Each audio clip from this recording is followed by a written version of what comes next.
Good morning, sir. Good morning. Good morning, sir. Good morning. Good morning.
अब देखिए, कल ये वाला क्वेश्चन किया था, कई लोगों का हो भी गया था। हम लोग इसको यूनिफॉर्म सर्कुलर मोशन से डिनोट करेंगे।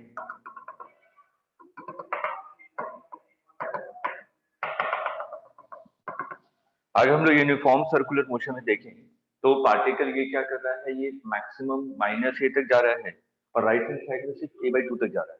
ठीक, इसका मतलब यूनिफॉर्म सर्कुलर मोशन में अगर हम लोग देखें तो ये सिर्फ यहाँ तक जा रहा है, उसके बाद फिर यहाँ से यहाँ, फिर ये ऐसे, यही हो रहा है ना।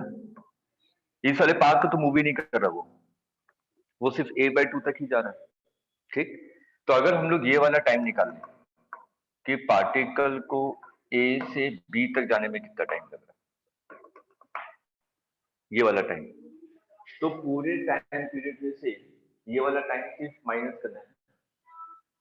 ठीक है, तो ये वाला टाइम कितना हो जाएगा, ये एंगल कितना, 60, ये भी एंगल 60, तो 120 डिग्री। तो ये कितना हो जाएगा, 120 into pi by 180 is equal to omega t. तो T is equal to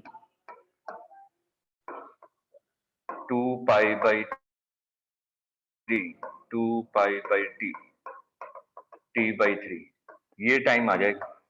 A से B तक मूव करने में कितना टाइम लग रहा है पार्टिकल को, तो हमारा टाइम पीरियड कितना आ जाएगा, T माइनस T/3, 2T/3, ये होगा पीरियोडिक मोशन का टाइम पीरियड। क्लियर है सभी को? Yes, sir.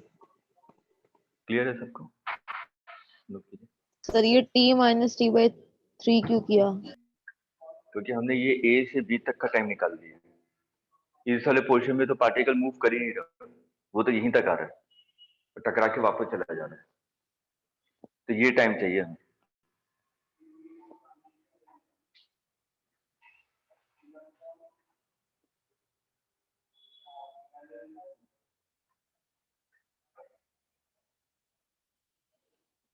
नोट कीजिए, फिर नेक्स्ट पार्ट पे आते हैं।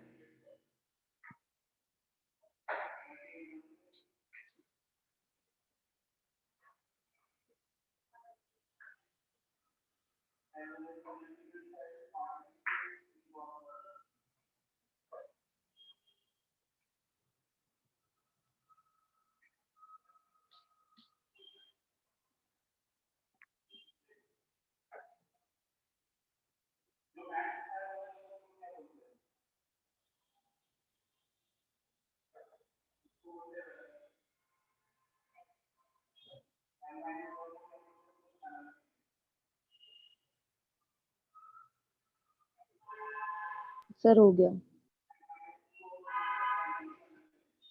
नोट कर लिया? Yes. Yes.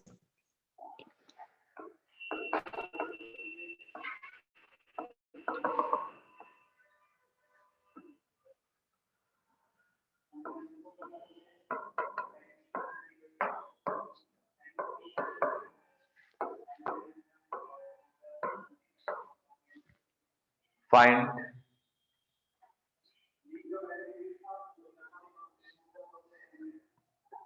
amplitude, find maximum amplitude so that both blocks do SHM together. Find maximum amplitude so that both blocks do SHM together. अपने माइक को म्यूट कर दीजिए।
ये टू ब्लॉक सिस्टम आ गया। टू ब्लॉक सिस्टम में हमारा concept क्या है?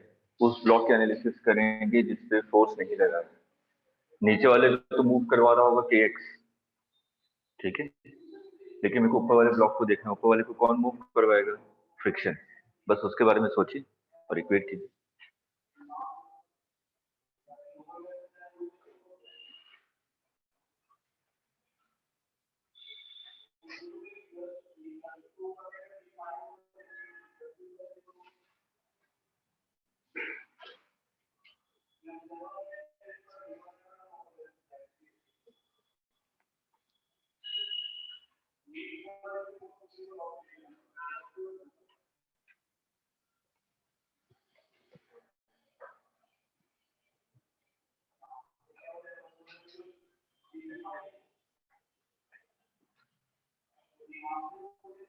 तो फिर कंजर्वेशन ऑफ मोमेंटम लगाएंगे इसमें। ये तो सिंपल सा क्वेश्चन हो गया।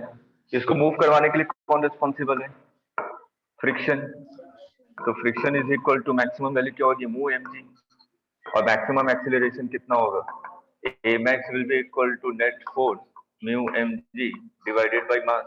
तो मैक्सिमम एक्सीलरेशन कितना आ जाएगा? मतलब कि दोनों ब्लॉक अगर साथ में मूव करते हैं तो मैक्सिमम एक्सीलरेशन इतने से मूव कर सकते हैं दोनों साथ में, ठीक है। और हमें मैक्सिमम एक्सीलरेशन पता है कि अगर दोनों ब्लॉक को साथ में मूव करना है तो एक्सीलरेशन इज इक्वल टू क्या होता है? Minus omega square into x. अगर एक्सीलरेशन मैक्सिमम होगा तो जो एक्स होगा वो भी क्या होगा? एम्पलीट्यूड के इक्वल। तो यहाँ से ए मैक्स की value mu g is equal to omega square into A. तो A is equal to mu g divided by omega square. और आपको तो पता है ना T is equal to 2 pi under root M upon K. Omega square की value आ गई, आप खुद कर दीजिए, आंसर आ गया।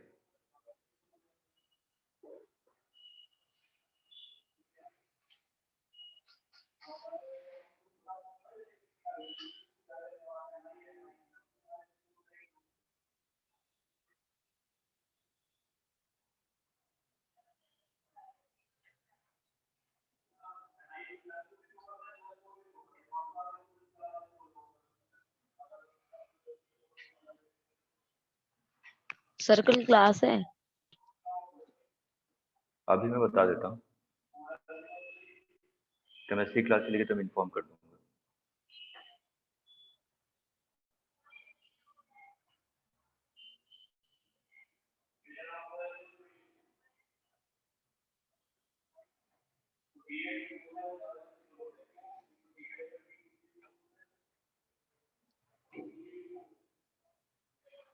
क्लियर है?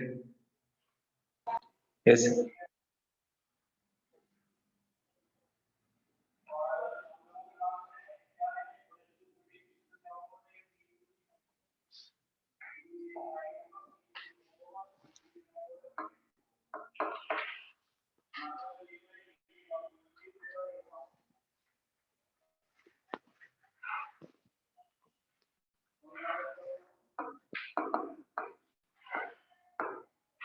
एंगुलर एसएचएम,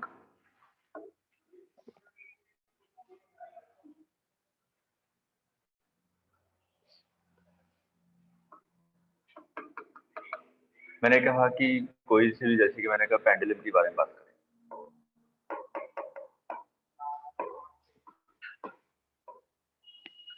अगर इसको मैं मेन पोजीशन से थीटा एंगल डिस्प्लेस करूं, ठीक है, मेन पोजीशन से आपने इसको क्या किया, थीटा एंगल डिस्प्लेस किया। अगर मैं थीटा एंगल डिस्प्लेस करूंगा तो यहाँ पे हम लोग वहां पे क्या बात करते थे, F net is equal to mass into acceleration, और इसको किससे कंपेयर करते थे, माइनस के एक्स के साथ, ये करते थे, ठीक।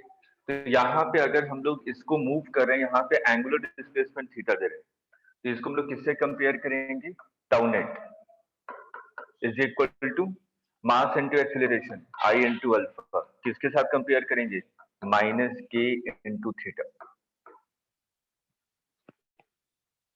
वहां पे लीनियर में लीनियर डिस्प्लेसमेंट एक्स था, यहाँ पे एंगुलर डिस्प्लेसमेंट आपका थीटा है, ठीक है, और सब चीजें कॉमन है आपकी।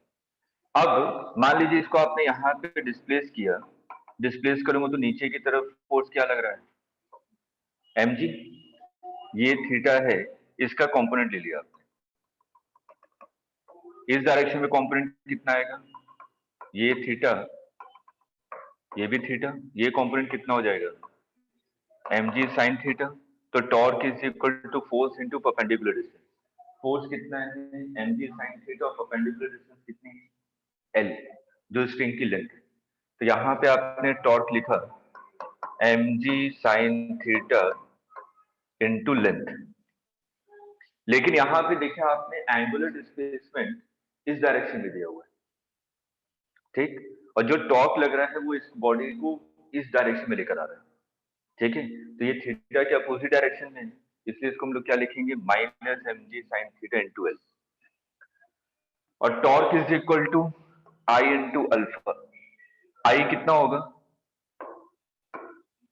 एम एल स्क्वायर, ये तो पॉइंट मास है, ठीक है, इस एक्सिस के अबाउट इसका रोटेशन हो रहा है, तो m L square into alpha.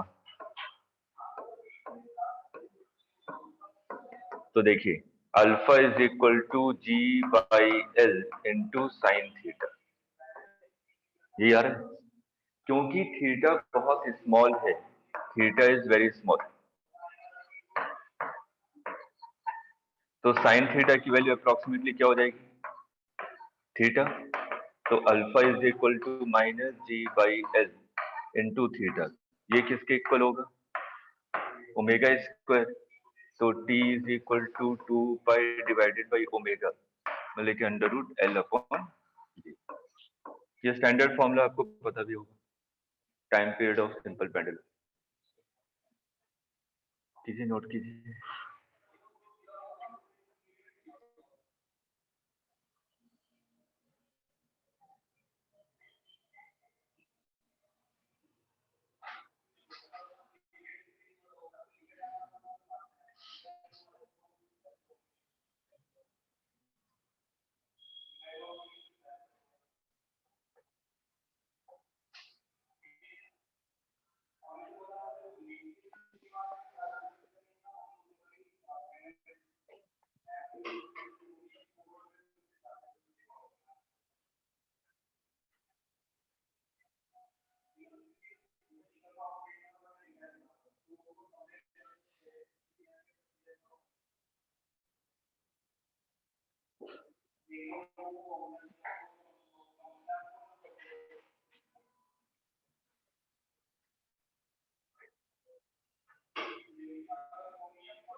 Note कर लिया? Yes.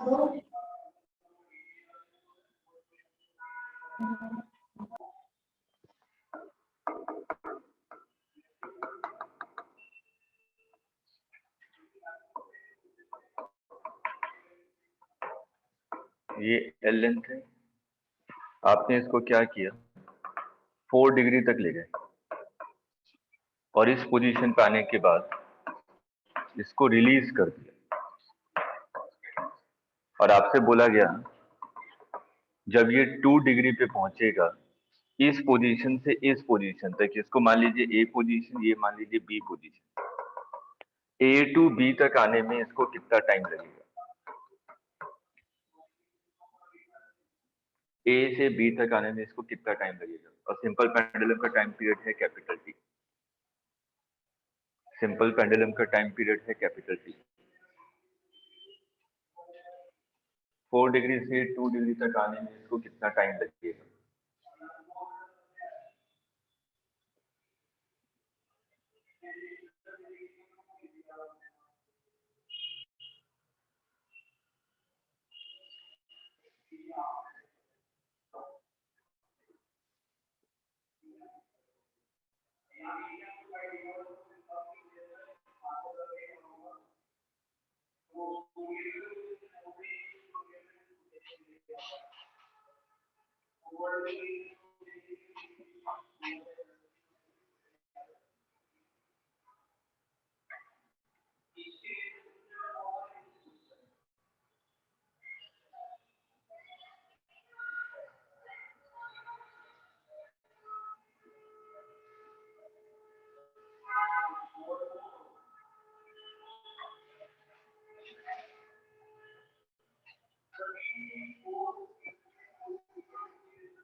सिंपल हमें यूनिफॉर्म सर्कुलर सर मोशन से 8/90। नहीं गलत है। यहाँ पे हम लोगों ने क्या किया था, जब भी हमें टाइम निकालना हो तो हम लोग क्या करेंगे, यूनिफॉर्म सर्कुलर मोशन से क्वेश्चन को सॉल्व करेंगे। लीनियर में हम लोग बात क्या करते थे कि हमारे एम्पलीट्यूड के बारे में बात करते थे, तो यहाँ पे हम लोग एम्पलीट्यूड के बारे में बात नहीं करेंगे, एंगुलर डिस्प्लेसमेंट के बारे में बात करेंगे। ठीक, तो यहाँ पर अगर आप लोग इसको यूनिफॉर्म सर्कुलर मोशन से डिनोट करें तो ये एक्सट्रीम पोजीशन पे है, यही है ना, ये ऐसा है। पार्टिकल को यहां से रिलीज किया, ठीक है, मतलब कि एक्सट्रीम पोजीशन पे यहां से रिलीज किया ना, तो ये कितना है, 4 डिग्री। यहाँ पे कितना होगा, रिलीज किया, पेंडुलम उसको ऊपर जाएगा क्या? हाँ, तो इस वाले सिंपल पेंडुलम के लिए एम्पलीट्यूड क्या होगा? तो ये 4 डिग्री माइनस 4 डिग्री मेरे को कहाँ तक आना है? 2 डिग्री तक। तो यहाँ पे इसका इस वाले पोजीशन पे पार्टिकल है, इसको कहाँ तक पहुंचना है? इस पोजीशन तक। यही है ना क्वेश्चन? तो ये ना कि 4 डिग्री से 2 डिग्री तक आने में इसको कितना टाइम लग रहा है? ये -2 हो जाएगा इस डायरेक्शन में, थीटा इज इक्वल टू 0। ये एंगल कितना होगा? ये कितना है? 2। और ये कितना है? 4। तो cos theta is equal to 1/2, theta is equal to 60 degree. तो ये एंगल कितना आ जाएगा? 30 डिग्री। और ये 90 है, तो ये कितना हो जाएगा? 120 degree. Pi upon 180 is equal to omega t, t is equal to 2 pi by 3, 2 pi by T.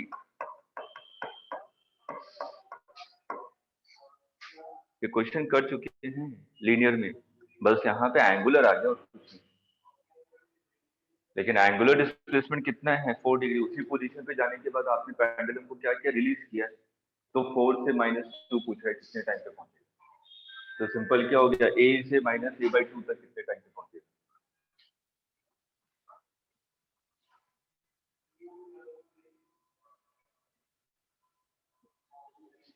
आ रहा है समझ में? यस और कैसे हुई? हमने इसको किस पोजीशन से रिलीज किया है? आगे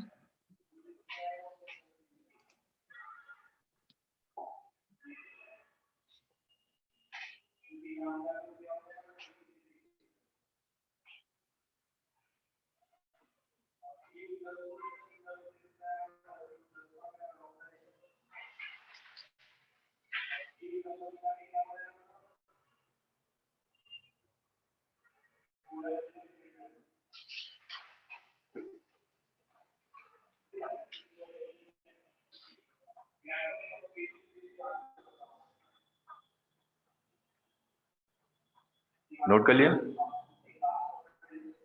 यस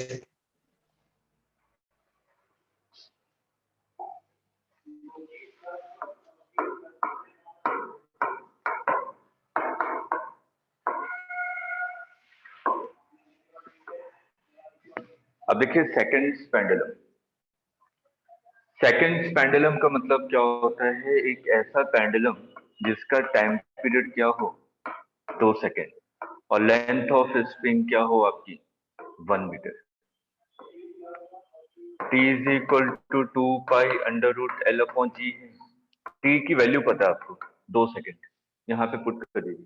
तो इसको जब सॉल्व करेंगे तो l की अप्रोक्सीमेटली वैल्यू 1 मीटर के बराबर आएगी। ठीक है? तो जो बहुत पुराने जमाने के जो आपके क्लॉक हुआ करते थे, वो आप देखते होंगे बहुत बड़े थे। ठीक है? उसमें पेंडुलम लगा रहता था 1 मीटर का, उसकी लेंथ होती थी 1 मीटर। और उसको ग्लास मतलब कि ग्लास के अंदर रखा जाता था, वो ओपन नहीं रहता था। ठीक है? ताकि अंदर वैक्यूम रहे हमेशा। और वैक्यूम रहेगा तो एयर रेजिस्टिव फोर्स रहेगा नहीं, तो उसमें पता है बैटरी की आवश्यकता नहीं पड़ती। वो पेंडुलम को एक बार आपने रिलीज कर दिया, ठीक, तो वो कंटिन्यूअसली ऐसे ही करता रहता है सालों तक, क्योंकि वैक्यूम क्रिएट करके रखते हैं ग्लास के अंदर। तो एयर रेजिस्टिव फोर्स नहीं हो तो पेंडुलम तो हमेशा ऐसे ही करता रहेगा। ठीक? तो उसका टाइम पीरियड आपका कितना था? 2 सेकंड। बहुत पुराने 100-150 साल पुराने इतने ही होते थे, सबके घर में ऐसे ही पेंडुलम मिलते थे। आप गूगल पे भी सर्च मारेंगे पता चल जाएगा। अब यहाँ पर आपने कहा कि 2 सेकंड है। 2 सेकंड का मतलब क्या हुआ? जैसे कि मान लीजिए ये पेंडुलम है, ये इसकी मेन पोजीशन। ठीक है? ये पेंडुलम यहाँ गया, फिर वापस इस पोजीशन पे आया, फिर ये इधर गया, फिर इस पोजीशन पे आया। एक कंप्लीट ऑसिलेशन हुआ ना इसका। ठीक? अगर इसका एक कंप्लीट ऑसिलेशन हो रहा है तो ये कितना टाइम दिखा रहा है? 2 सेकंड।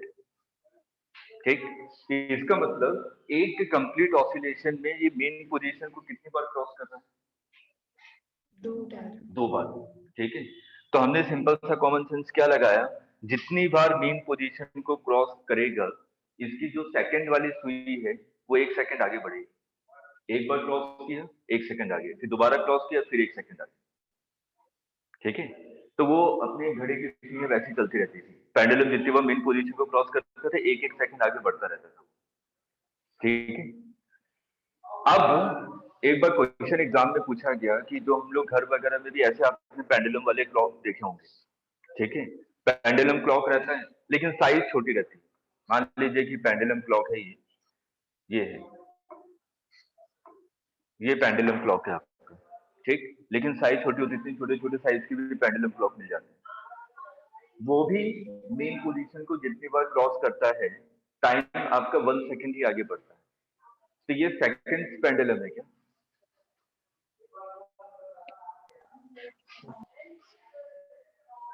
इसका टाइम पीरियड भी 2 सेकंड है।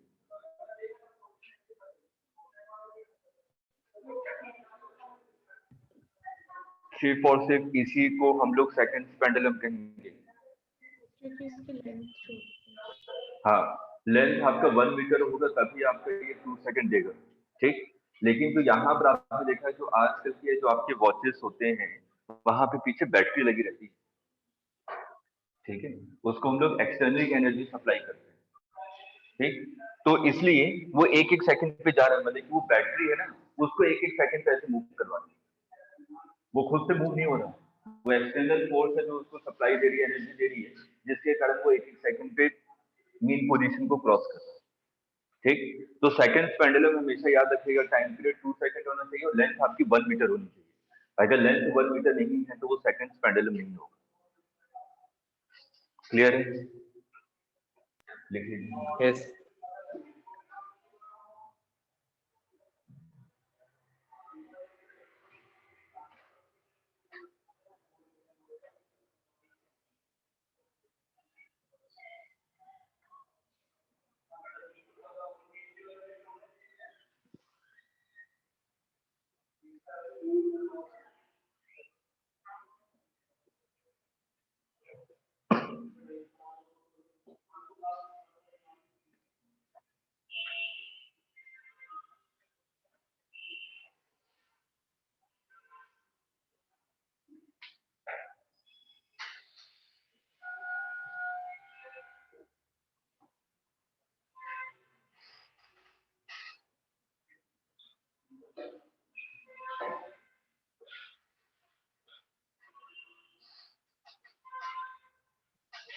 okay,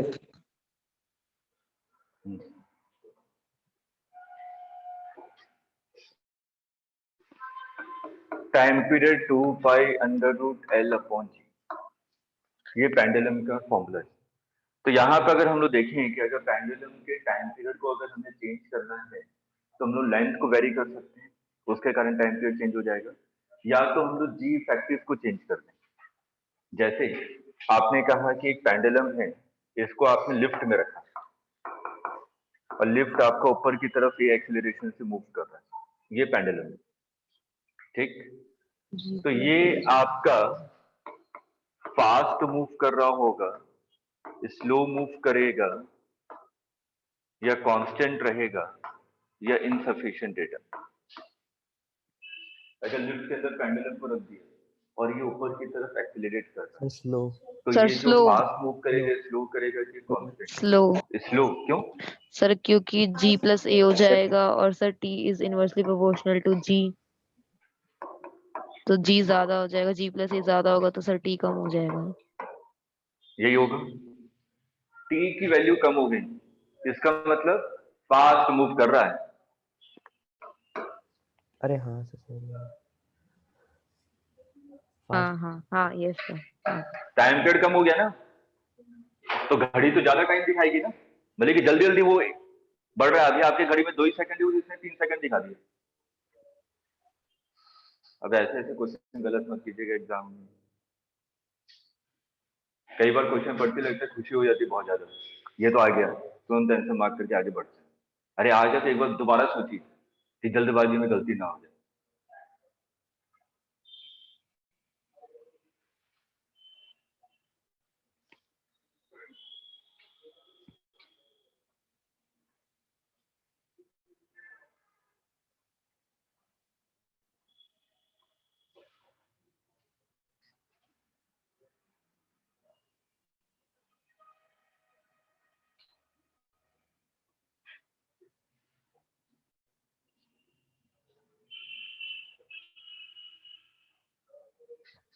Yes, sir. अब देखिए जनरल फॉर्मूला आपने लिखा T is equal to 2 pi under root L upon g factor, इसको जनरलाइज किया आपने, ठीक है। अब इसमें आप लोग कई फॉर्मूले पढ़ते हैं, इंक्लाइन प्लेन में है तो फॉर्मूला क्या हो जाएगा, इतने पे ज्यादा सबसे फॉर्मूला होगा, 5-6 फॉर्मूले आप लोग रट जाते हैं। कोई फॉर्मूला मत रटिए, मैकेनिक्स में आपको पता है कि हम लोग सूडो का कॉन्सेप्ट लगाएंगे, जी इफेक्टिव निकल जाएगा तुरंत। मैं फॉर्मूले को अवॉइड करता हूँ फिजिक्स में जाकर, क्योंकि फॉर्मूला अगर एक दो गड़बड़ हुआ तो पूरा आंसर गलत हो जाएगा, क्योंकि 3 ऑप्शन गलत दिए रहते हैं, ठीक है। इसलिए जी इफेक्टिव पता है ना, जी इफेक्टिव कैसे निकाल सकते हैं। आपने क्या किया, आप यहीं पे एक ऑब्जर्वर है, ये इसी पे बैठ गया, हमेशा पेंडुलम पे ही बैठा दीजिए ऑब्जर्वर को, और देखिए उस पर नेट फोर्स कहाँ लग रहा है, ठीक है। ये ऊपर की तरफ जा रहा है तो एक सूडो नीचे लगेगा, और जी तो पहले से नीचे लग रहा था, तो जी प्लस ए हो गया, ठीक है। तुरंत ऑब्जर्वर को पेंडुलम पे बिठा दीजिए, कोई फॉर्मूले रटने की आवश्यकता नहीं पड़ेगी, डायरेक्ट क्वेश्चन होने लगेगा, ठीक है। यस और एक दूसरी इंपॉर्टेंट पॉइंट, ये जो जी इफेक्टिव आप लिखते हैं, ये किस पोजीशन पे लिखी जाती है, जब पेंडुलम मीन पोजीशन पे हो या एक्सट्रीम पोजीशन पे हो? Mean position. मीन पोजीशन मतलब कि जब Mean. पेंडुलम आपका इक्विलिब्रियम में हो, जब इसका मतलब उस पे नेट टॉर्क क्या हो, 0, उस पोजीशन पे हम लोग हमेशा लिखते हैं जी इफेक्टिव। 2 चीजें मेंशन कर लीजिए, क्वेश्चन करवा देता हूं कि जी इफेक्टिव हम लोग उस समय लिखेंगे जब उस पे नेट फोर्स आपका 0 हो रहा हो, या तो सिंपल जी इफेक्टिव कब लिखेंगे, जब वो मीन पोजीशन पे हो, और मीन पोजीशन चेंज हो सकती है।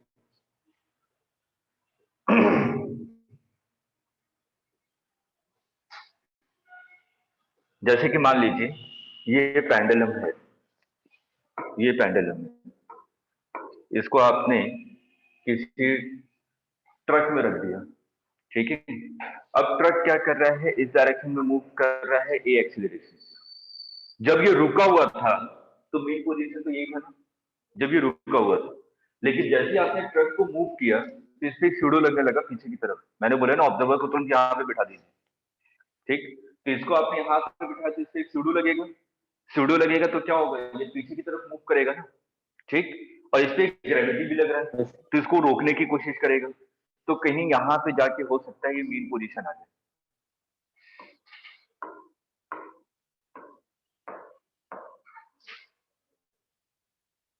ठीक है। तो आपसे पूछा जाता है कि ये एंगल कितना होगा, निकाल सकते हैं यहाँ पे कि एंगल कितना होगा, tan थीटा इक्वल टू ये कौन सी, पहले पढ़ चुके हम लोग ये सब चीजें, ठीक है। यस तो देखिए यहाँ पे अगर हमको जी इफेक्टिव लिखना है, ये होगा मेन पोजीशन, क्योंकि सूडो तो इसको पीछे की तरफ ले जा रहा है और ग्रेविटी इसको रोक रहा है, ग्रेविटी तो कंटिन्यूसली नीचे लग रहा है, तो किसी एक पोजीशन पे इन दोनों के कारण जो नेट पे फोर्स होगा वो ये होगा m g square plus a square. इसको कौन बैलेंस कर रहा होगा, टेंशन। आ रहा है समझ में? Yes. यस तो यहाँ पे जी इफेक्टिव कितना हो जाएगा, under root g square plus a square. तो इसका टाइम पीरियड कितना हो जाएगा, t is equal to 2 pi under root L upon g effective under root g square plus a square.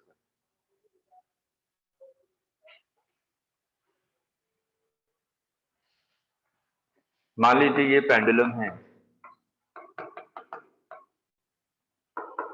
इस पे चार्ज भी डाल दिया आपने, क्यू चार्ज है बॉब के ऊपर, और इलेक्ट्रिक फील्ड है इस डायरेक्शन में, ई इलेक्ट्रिक फील्ड है राइट डायरेक्शन में। तो उसके कारण क्या होगा, इस पे क्यू ई फोर्स लगेगा, तो ये पेंडुलम कहाँ मूव करेगा, राइट साइड में। तो आपने कहा कि ये मान लीजिए इस पोजीशन पे आ गया इक्विलिब्रियम में, इस पे इधर फोर्स लग रहा है और नीचे लग रहा है, तो रिजल्टेंट निकाल सकता हूं मैं, ठीक है। यस तो जो भी रिजल्टेंट फोर्स होगा, रिजल्टेंट फोर्स कितना होगा, क्यू ई का स्क्वायर प्लस एम जी का स्क्वायर, मेरे को तो जी इफेक्टिव चाहिए, तो जी इफेक्टिव कितना हो जाएगा, QE का स्क्वायर प्लस mg का square under root divided by mass. ठीक है, तो जी इफेक्टिव आ गया, टाइम पीरियड आ जाए।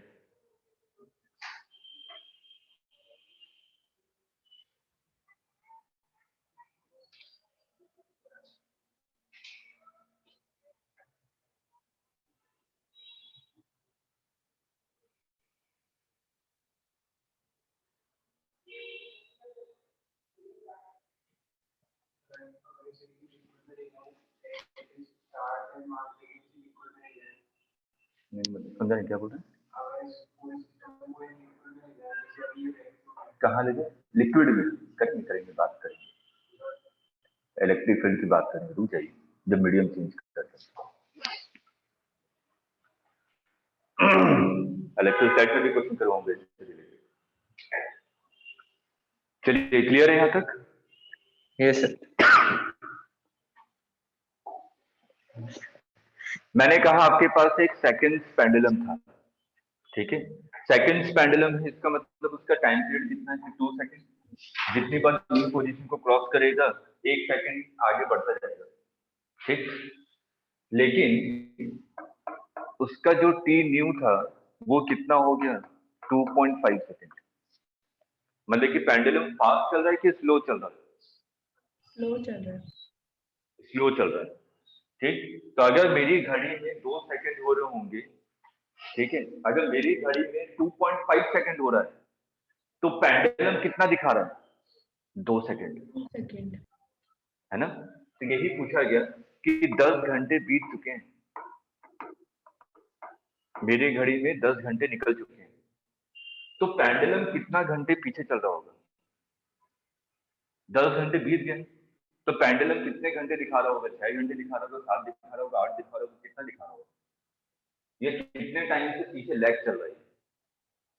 क्वेश्चन क्लियर है? यस। सिंपल यूनिटरी मेथड से कीजिएगा। ये क्वेश्चन कई बुक में और गूगल में भी बहुत जगह गलत दिया हुआ है।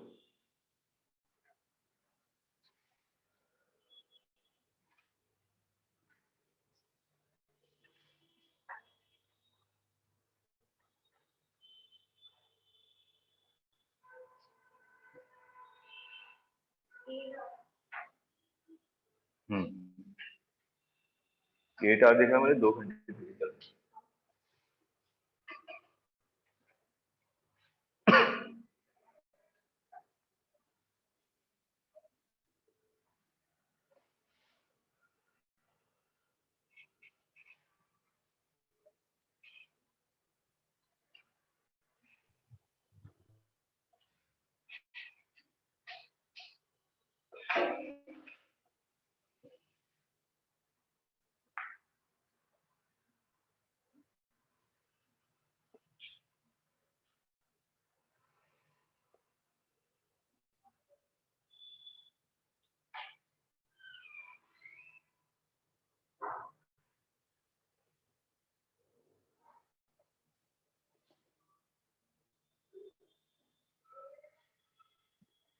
नोट कर लिया, हो गया मतलब।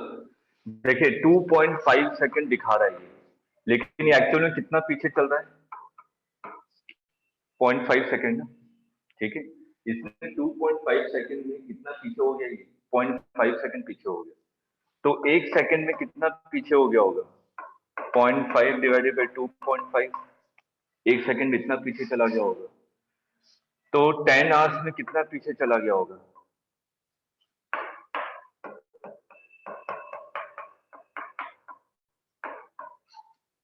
2 आवर्स, ठीक है। हमारी घड़ी 10 घंटे चल दिखा रही होगी, तो ये कितना दिखा रहा होगा, 8 घंटे। ये 2 घंटे पीछे हो गया, स्लो चल रहा था, ठीक है।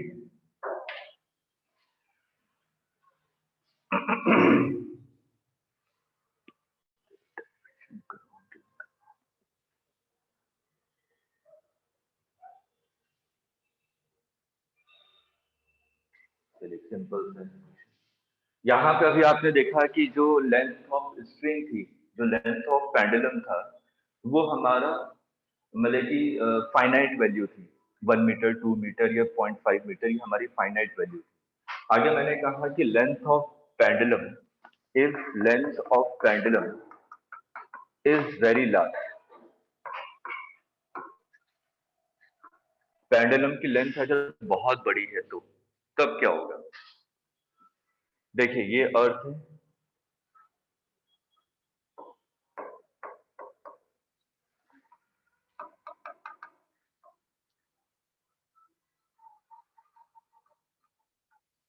ये पेंडुलम है, ठीक, और इसके सेंटर से ये दूरी क्या है, रेडियस ऑफ अर्थ, ठीक है।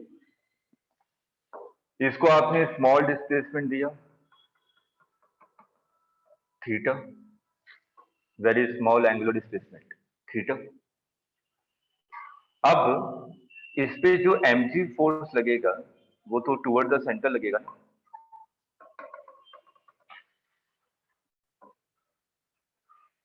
mg तो टुवर्ड द सेंटर लगेगा। तो इस केस में अगर length of pendulum is very large, उस केस में हमें टाइम पीरियड निकालना है, ठीक। कई लोगों को फॉर्मूला याद होगा, हम लोग कर सकते हैं, हमने पूरी रोटेशन पढ़ी हुई है, ठीक है। अब मान लीजिए कि इस केस में, इसको मैं थोड़ा स्ट्रेट करता हूँ, ये स्ट्रेट लाइन है, ये थीटा है, ये एंगल आपने कहा कि फाई है, ठीक।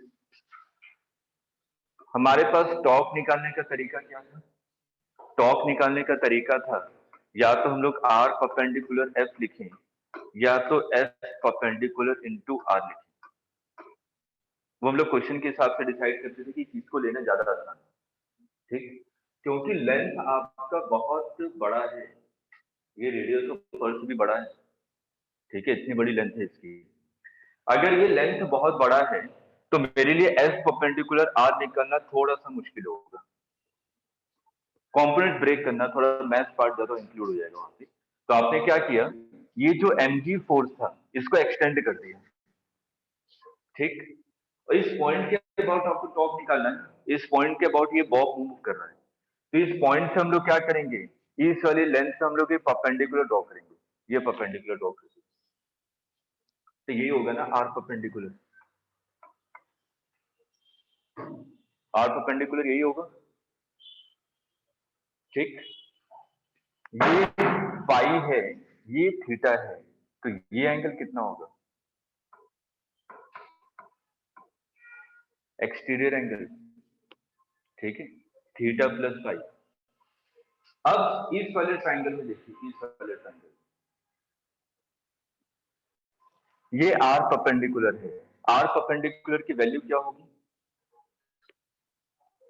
ये एल है ना, तो पेंडुलम था ना, इसको ऐसे आपने थीटा डिस्प्लेस किया, ठीक। तो ये तो आपका एल होगा, ठीक है, ये एल है, तो ये डिस्टेंस कितनी हो जाएगी, एल साइन थीटा, थीटा के सामने वाला कंपोनेंट, ठीक है। तो आर परपेंडिकुलर आपको मिल गया L sine theta plus five. तो टॉर्क इज इक्वल टू आपने क्या लिखा, R perpendicular L sine theta plus five into mg। Minus sine क्यों लगा है, क्योंकि ये टॉर्क इसको वापस लेकर आ रहा है और मैंने इसको थीटा डिस्प्लेसमेंट इस डायरेक्शन में दिया, ठीक है। Is equal to torque is equal to I into alpha, I क्या होगा, ml स्क्वायर इंटू अल्फा, ठीक। थीटा बहुत स्मॉल है, फिगर पे मत जाइएगा, हम लोग क्या करते हैं जब भी एसएचएम के क्वेश्चन करेंगे हम लोग वेरी स्मॉल डिस्प्लेसमेंट देते हैं हमेशा, ठीक। अगर थीटा बहुत स्मॉल है तो पाई भी तो बहुत स्मॉल होगा, इमेजिन करके देखिए, थीटा मान लीजिए 1 डिग्री है, ठीक, 1 डिग्री होगा तो ये भी तो आपका कमी होगा, यस ठीक। तो यहाँ पे जो थीटा प्लस पाई है ये भी क्या है, वेरी स्मॉल, इसको आपने क्या लिखा, minus mgl theta plus five, ठीक। Is equal to M L square divided by alpha into alpha. ठीक है, पहले समझ लीजिए उसके बाद नोट कर लीजिएगा, नोट करने का टाइम दे दूंगा। ये M L cancel, M L cancel, तो यहां से माइनस जी थीटा को कॉमन ले लीजिए, क्योंकि हमारा टॉर्क लिखने का तरीका क्या था, torque is equal to minus K theta is equal to I alpha. इसी को तो कंपेयर करते थे कि थीटा के साथ जो कोफिशिएंट है उसको रिप्लेस कर देंगे हम लोग ओमेगा स्क्वायर। तो यहाँ पे आपने क्या किया, थीटा को कॉमन ले लिया, तो यहाँ पे क्या बचेगा, 1 plus pi divided by theta is equal to L into alpha. ठीक, अब अगर थीटा स्मॉल है तो ये साइन थीटा के अप्रोक्सीमेटली इक्वल होता है, और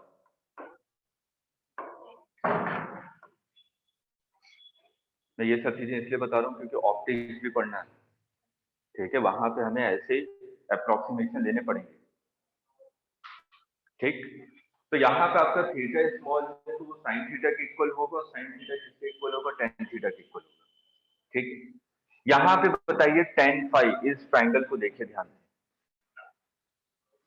मैं इस डिस्टेंस को मान लेता हूं y। टेन थीटा की वैल्यू क्या होगी,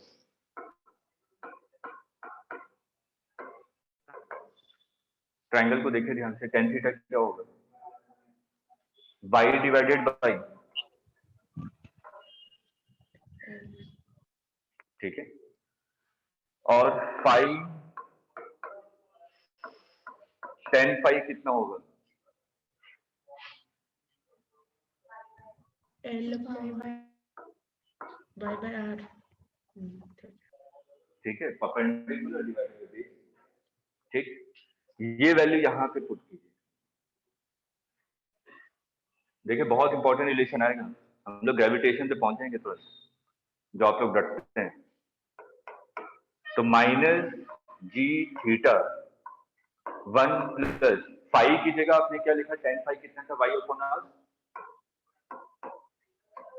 और थीटा क्या था, y upon L is equal to L alpha. तो ये आ जाएगा minus g theta 1 plus L upon R is equal to alpha divided by L. ठीक है, अब देखिए alpha is equal to minus g by L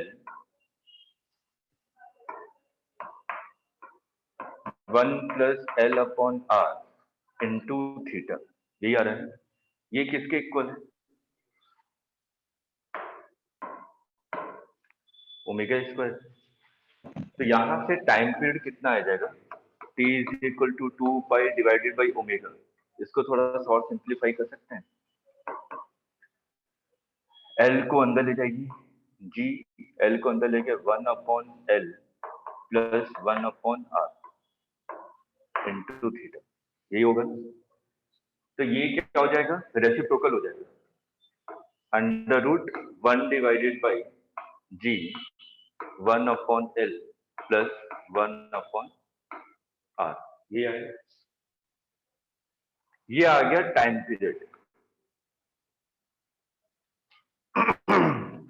अगर एल लेंथ बहुत बड़ा है, ठीक, अगर एल को इंफिनिटी लेते हैं, एल टेंडिंग टू इंफिनिटी, अगर एल टेंडिंग टू इंफिनिटी होगा तब क्या होगा, R by G. 1 upon infinity, ये तो 0 हो जाएगा, ये कितना हो जाएगा, आर अपॉन जी। सबकी वैल्यू पुट कर दीजिए, ये वैल्यू कितनी आती है, ये कहीं पढ़ा है ग्रेविटेशन, क्या होता है, किसका, 24 घंटे में करता है, आपने तो 84 मिनट में करवा दिया उसको, क्या होता है ये,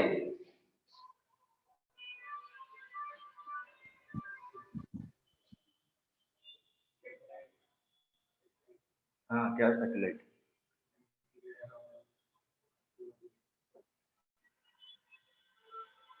किसका है ये time period?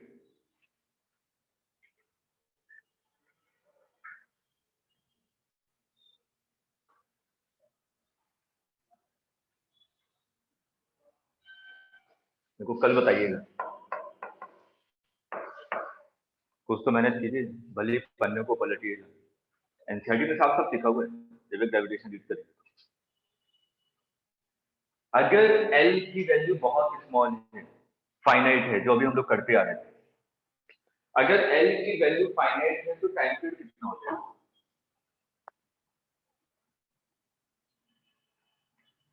L is very small in comparison to capital R. अब ये केस ले रहे हैं हम लोग, ठीक? अगर ये केस होगा तो देखिए t इज इक्वल टू क्या लिखा था आपने, 2 pi under root 1 upon g, इसको थोड़ा ये ले लीजिए, L plus R into L into R, यही होगा ना? सिंप्लीफाई कर दिया मैंने। अगर L की वैल्यू बहुत स्मॉल है तो L प्लस आर को क्या लिख सकता हूँ, R, तो 2 pi under root L upon g, यही होगा ना? आर कैंसिल हो जाएगा ऊपर नीचे, ठीक? तो देखिए सिंगल फॉर्मूले से कई सारी चीजें निकल रही हैं। ये वाला पार्ट इसको पढ़ कर रहेगा कि है क्या। चैप्टर को कोरिलेट करना सीखिए, सभी चैप्टर एक दूसरे से कोरिलेटेड है। सिर्फ चैप्टर के नाम से चीजों को याद रखेंगे तो कहीं ना कहीं फंस जाएंगे। फंसने इन द सेंस थोड़ा सा टाइम लगेगा और कुछ नहीं। अगर कोरिलेट करते हुए पढ़ेंगे तो हो सकता है ग्रेविटेशन का कोई क्वेश्चन आए, आपको कोरिलेशन पता था एसएचएम और उसमें, तो क्वेश्चन पढ़ते ही आप आंसर मार्क करें। नोट कीजिए, ये डेरिवेशन इंपॉर्टेंट नहीं है, मैं सिर्फ कॉन्सेप्ट समझाने के लिए करवा रहा हूँ ताकि थोड़ा सा मैथ्स भी आप लोगों को लगे। और यहाँ पे कोई ऐसी मैथ्स नहीं लगाई कि मैंने बहुत बड़ा इंटीग्रेशन या डिफरेंशिएशन लगा दिया, सिंपल मैथ्स लगाइए। 10th standard exterior angle properties है, अब पाइथागोरस थ्योरम भी वहां से आप लोग पढ़ते हैं, मतलब simple tan theta tan trigonometry.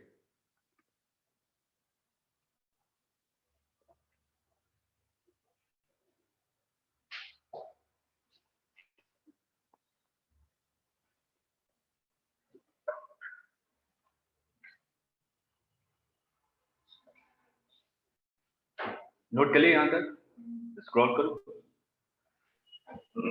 Yes.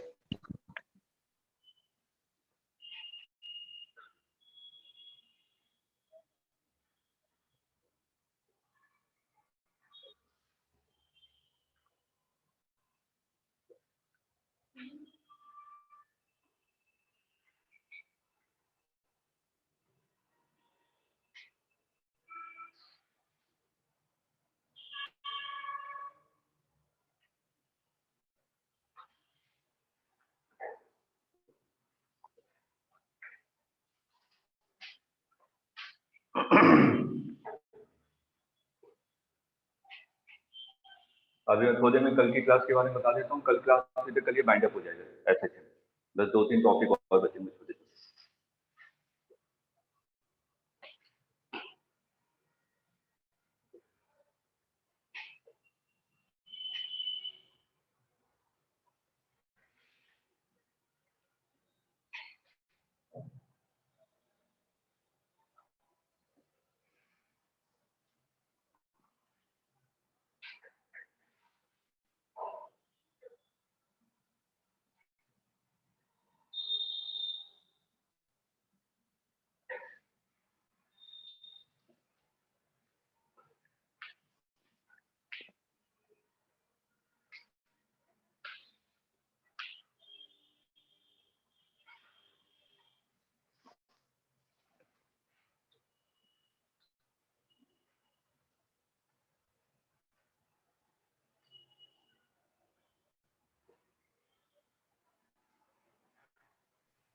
हो गया सर। हो गया।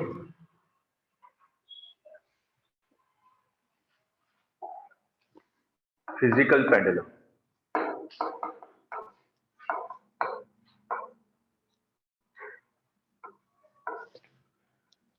मान लीजिए कोई भी रिजिड बॉडी है, ये रिजिड बॉडी है कैसे भी शेप की है, यहाँ पे आपने क्या किया, इसको हिंस कर दिया, ठीक? ये इक्विलिब्रियम पोजीशन पे है, आपने क्या किया, एक हिल लिया, इसको ठोक दिया, या ऐसा शेप था बॉडी का, ठीक। अब मेरे को ये बताइए, जो सेंटर ऑफ मास होगा, ये मैंने एक वर्टिकल लाइन ड्रॉ की, जो सेंटर ऑफ मास होगा वो लेफ्ट हैंड साइड पे होगा कि राइट हैंड साइड में होगा? राइट में, लेफ्ट में। लेफ्ट में, चलिए दोनों ले लेते हैं। मैंने कहा यहाँ पे सेंटर ऑफ मास है, तो mg नीचे लगेगा, ठीक है। इसको आपने हिंज से ज्वाइन कर दिया, ठीक। तो ये मान लीजिए r परपेंडिकुलर है, सॉरी ये r है, mg का कंपोनेंट इस डायरेक्शन में निकाल सकता हूँ कि नहीं? ये कोई थीटा एंगल बना रहा होगा तो ये भी थीटा होगा, तो mg का कंपोनेंट आपने इधर निकाला, mg साइन थीटा, सही है ना? तो mg के कारण से इसको टॉर्क मिल गया, तो इक्विलिब्रियम कैसे होगा? मिल गया ना mg के कारण टॉर्क। किसी ने कहा लेफ्ट में होना चाहिए, ये r हो गया, mg इधर है, फिर से mg का कंपोनेंट मिल गया इस डायरेक्शन में, तो दोनों इक्विलिब्रियम पोजीशन ही। इक्विलिब्रियम कब होगा? जब टॉर्क ना मिले। इसका मतलब फिजिकल पेंडुलम में याद रखिएगा कि आपका इक्विलिब्रियम पोजीशन कब होगा? जब हिंज के वर्टिकल लाइन से सेंटर ऑफ मास लाई करेगा, ठीक है। जहां पे भी आपने हिंज से किया है वहां पे वर्टिकल लाइन ड्रॉ कीजिए, सेंटर ऑफ मास उसी लाइन पे होना चाहिए, तभी तो मेरे को mg का कोई भी कंपोनेंट नहीं मिलेगा जिसके कारण टॉर्क मिलेगा। ये इंपॉर्टेंट पॉइंट है, तभी तो हम लोग क्वेश्चन को सॉल्व कर पाएंगे। पहला ऑब्जेक्टिव है ये मीन पोजीशन पता लगाना, तो मीन पोजीशन कब होगा? जब सेंटर ऑफ मास आपका हिंज से के वर्टिकल लाइन पे ही लाएगा। देख लीजिए इस क्वेश्चन का।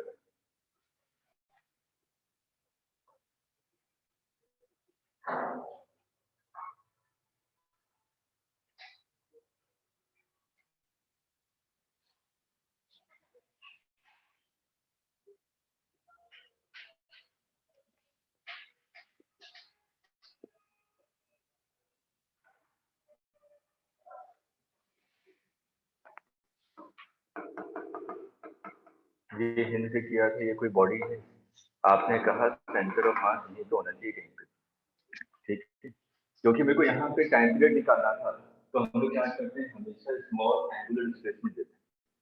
आपने इसको स्मॉल एंगुलर डिस्प्लेसमेंट दे दिया, मान लीजिए सेंटर ऑफ मास यहाँ पे आ गया, कितना दिया? थीटा, ठीक। और इन दोनों के बीच की डिस्टेंस, हिंज पे पोजीशन और सेंटर ऑफ मास के बीच की डिस्टेंस आपको पता है, डी, ठीक। तो ये वाली डिस्टेंस भी कितनी होगी? डी। mg फोर्स नीचे लग रहा है, mg का ये कंपोनेंट कितना आएगा? mg sine theta. तो टॉर्क इज इक्वल टू क्या हो जाएगा? Torque is equal to mg sine theta into perpendicular distance, minus में, क्योंकि थीटा इधर किया है तो टॉर्क इधर लग रहा है अपोजिट डायरेक्शन में, is equal to I into alpha. Theta बहुत स्मॉल है तो minus M g d theta divided by I is equal to alpha. ये किसके इक्वल है? Omega square. तो t is equal to 2 by under root I divided by, physical pendulum में इस फॉर्मूले को याद रखिए, डायरेक्ट फॉर्मूले से कुछ नहीं करेंगे, ठीक है। अगर फॉर्मूला याद नहीं है तो वही कॉमन से वही कर रहे हैं हम लोग, डिस्प्लेस कर रहे हैं, नेट टॉर्क निकाल रहे हैं, is equal to I alpha. अगर फॉर्मूला याद है तो 10 सेकंड कम लगेंगे और कुछ नहीं।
क्लियर है?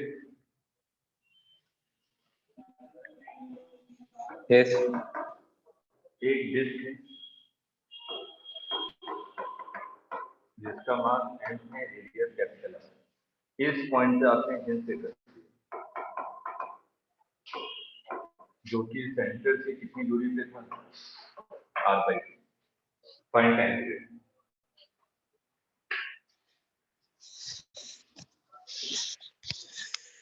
Find time period.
भाई सर मेरे को ही नहीं दिख रहे हैं, सर गायब हो गए।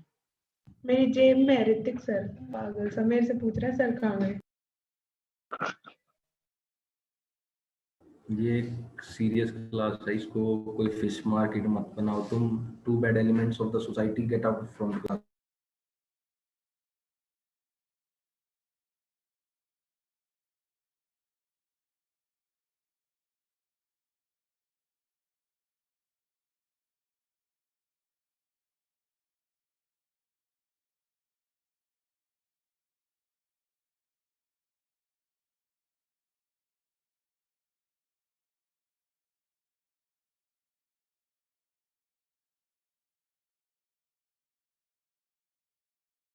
सिद्धांत तुम होस्ट हो, सर को मैसेज करके बोलो, वो अंदर नहीं आ पाएंगे। हाँ अभी बोल रहा हूँ।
सॉरी डिस्कनेक्ट हो गया था। ठीक है, देखिए यहाँ पे हमने क्या किया, मेरे को सेंटर ऑफ मास के अबाउट पता है, moment of inertia mr² divided by 2। मेरे को इस हिंज पॉइंट के अबाउट चाहिए ना, क्योंकि इस हिंज पॉइंट के अबाउट ये आपका रोटेट कर रहा है। तो इस हिंज पॉइंट के अबाउट कितना हो जाएगा, parallel axis theorem, mr² divided by 2 plus md², और d की वैल्यू कितनी, r/2। ठीक, और हमारे पास फॉर्मूला क्या था टाइम पीरियड का, t is equal to 2 by under root I dash divided by mgd। हो जाएगा, बस डायरेक्ट वैल्यू पुट करनी है आपको। ठीक है, अब देखिए हमारे ऐसे सेक्शन में सिर्फ 2-3 टॉपिक बचे हुए हैं, एक तो फोर्स्ड ऑसिलेशन, डैम्प्ड ऑसिलेशन, बस ये टॉपिक है आखिरी वाले। ठीक है, उसकी थ्योरी बता दूंगा कि किस कॉन्सेप्ट का, बाई चांस कभी आया तो थ्योरी पे बेस पूछेगा। मैथमेटिकल पार्ट आपके में नहीं है कि वो डिफरेंशियल इक्वेशन से सॉल्व होता है, वो इंजीनियरिंग में पूछा जाता है। ठीक, लेकिन मैं एक फॉर्मूला लिखवा दूंगा, अगर बाई चांस कभी आया, कभी आया नहीं है, अगर आएगा तो उसी फॉर्मूले पे बेस देगा। ठीक है, तो हमारा कल मोस्ट प्रोबेबली खत्म हो जाएगा, मैं थोड़ी देर में इन्फॉर्म कर दूंगा कि कल क्लास कितने बजे होगी। ठीक है, अब देखिए एसएचएम हो गया, वेव में हमारे पास कम से कम 5-6 दिन वेव कंप्लीट होते होते। वेव थोड़ा सा डिटेल में पढ़ेंगे इसलिए क्योंकि हमें वेव ऑप्टिक्स करना है। ठीक है, और इसके साथ ही हम लोग वेव ऑप्टिक्स खत्म करेंगे, उसके बाद मैं उठा लूंगा मॉडर्न फिजिक्स, उसके बाद सेमीकंडक्टर डिवाइसेस। ठीक है, तो हमारे कम से कम SHM, wave, wave optics, modern physics और आपका सेमीकंडक्टर डिवाइसेस लगभग 50-60 नंबर हो जाएंगे। मतलब अगले 2 लास्ट वीक और अगले 2 वीक और 3 वीक, तो लगभग 21 डेज में हमारे पास 8 नंबर है। मैं अप्रोक्सीमेटली बात कर रहा हूँ, तो अगर मैकेनिक्स नहीं भी आती है तो उस पर अभी बॉदर मत कीजिएगा ज्यादा। इन सब पोर्शन को भी अगर मैं कमांड रखूं तो हमारे मार्क्स अच्छे आते हैं। ठीक, और थोड़ा सा जिसने भी पढ़ाई स्टार्ट नहीं की है थोड़ा सा रेगुलराइज हो जाइए, पढ़ना स्टार्ट कर दीजिए, अब टाइम नहीं है। ठीक है, अब एग्जाम बहुत पास आ गया है, और अगर अभी भी नहीं पढ़ा आखिर 2 महीने में, फिर ये चीजें सब बेकार हो जाएंगी, आपकी सब मेहनत जीरो पे पहुंच जाएगी वापस, क्योंकि आखिरी टाइम पे ही आपको फुल रेस में आना पड़ेगा। अभी तक अगर आप लोग 5-6 घंटे पढ़ रहे होंगे तो आपको ड्यूरेशन बढ़ाना पड़ेगा, क्योंकि नीट में कहा जाता है मोर प्रैक्टिस। ठीक है, जितने नंबर ऑफ क्वेश्चंस की आप प्रैक्टिस करें तभी आपके कॉन्सेप्ट क्लियर होंगे। और प्रीवियस ईयर के क्वेश्चन लगाना स्टार्ट कर दीजिएगा, मैं बताऊंगा। ठीक है, एक बार डेट डिक्लेयर होने दीजिए, तो उसके बाद मैं फिजिक्स की स्ट्रैटेजी बता दूंगी कि कैसे कैसे हम लोग चलेंगे आगे के लिए, और आपको क्या क्या करना है पर डे बेसिस। ठीक है, और देखिए ऑनलाइन में है आप लोग, तो मेरे को नहीं पता कि पढ़ रहे हैं कि नहीं पढ़ रहे हैं, डाउट में 1-2 डाउट पूछते हैं या पूछते भी नहीं है। ठीक, तो मैं यहाँ से जज तो नहीं कर पा रहा कि आप लोगों की प्रिपरेशन क्या चल रही है क्या नहीं चल रही है। तो अगर धोखा दे रहे हैं तो आप अपने आप को दे रहे हैं, मेरे को नहीं दे रहे हैं, मेरे को कोई फर्क नहीं पड़ रहा।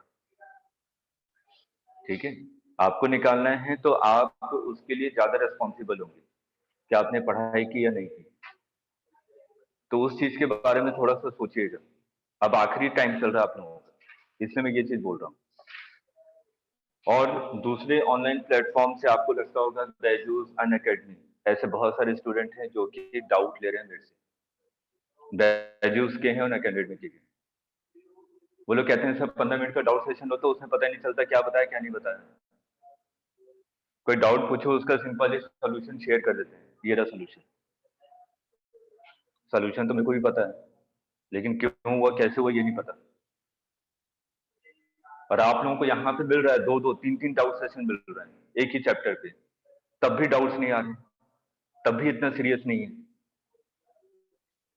अब क्यों नहीं है मेरे को नहीं पता, लेकिन थोड़ा सा मैं फिर से आखिरी बार कह रहा हूँ, थोड़ा सा स्टार्ट कर दीजिए पढ़ना, अगर नहीं पढ़ रहे हैं अभी भी तो। आपको तीनों सब्जेक्ट में स्कोर करना पड़ेगा, सिंपल बायो और केमिस्ट्री से नहीं होने वाला, या फिजिक्स और केमिस्ट्री से नहीं होने वाला।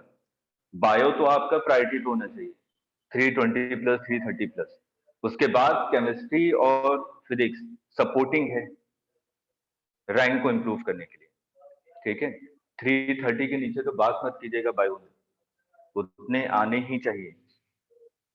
ठीक, तो बायो पे ज्यादा कंसंट्रेट कीजिए, लेकिन इन दोनों का भी इतना टारगेट रखिए कम से कम 140-150 के अराउंड तो पहुंच जाए। अगर केमिस्ट्री स्ट्रॉन्ग है तो उसको 160 के अप्रॉक्स रखिए, इसको 100 अबव रखिए फिजिक्स को, तब हम लोग मार्जिन पे रहेंगे बिल्कुल। अगर फिजिक्स भी 120 130 प्लस आ गया तो श्योर शॉर्ट होगा कि हाँ गवर्नमेंट कॉलेज मिलेगा।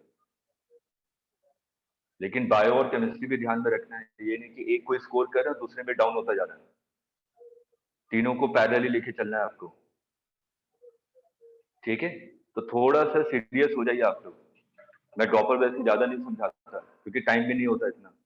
11th वालों को हर 10 दिन पे एक बार समझाता हूँ, उन लोगों के पास बहुत टाइम है, लेकिन आप लोगों के पास टाइम नहीं है। और आप लोग इतने मैच्योर हैं, क्या सही है क्या गलत है खुद डिसीजन ले सकते हैं। इसलिए आखिरी टाइम पे लापरवाही मत कीजिएगा, क्योंकि जब आखिरी वाले जो चैप्टर चल रहे हैं वो इजी हैं इन कंपैरिजन टू 11th। जो 11th का पहला पोर्शन हम लोगों ने पढ़ लिया, इसलिए 11th के पोर्शन में ज्यादा टाइम लगता है। आप लोग ऐसे मत गिनिए कि हम लोगों ने 11th 4 महीने में किया और 12th तो 2 महीने में कर लेंगे, 1.5 महीने में कर लेंगे। अरे कॉन्सेप्ट नहीं है इतने 12th में, 70% कॉन्सेप्ट हो चुके हैं हमारे 11th में। अब तो 30% है जो नई चीजें पढ़नी है। मॉडर्न फिजिक्स में थोड़ी बहुत नई चीजें आएंगी और उसमें भी मैक्सिमम चीजें आपने केमिस्ट्री में पढ़ रखी है। सेमीकंडक्टर बिल्कुल नया है, ठीक, वो 10-15% कॉन्सेप्ट बिल्कुल नया मिलेगा और आपको ऑप्टिक्स में कुछ कॉन्सेप्ट नहीं मिलेंगे। उसके बाद तो सब एक ही ढर्रे पे चलेगा। इलेक्ट्रोस्टैट आती है तो मैं मैग्नेटिज्म भी कर सकता हूँ, को रिलेट करके बताऊंगा, वहां पे ये पढ़ रहे थे यहाँ पे ये पढ़ रहे हैं, ठीक है।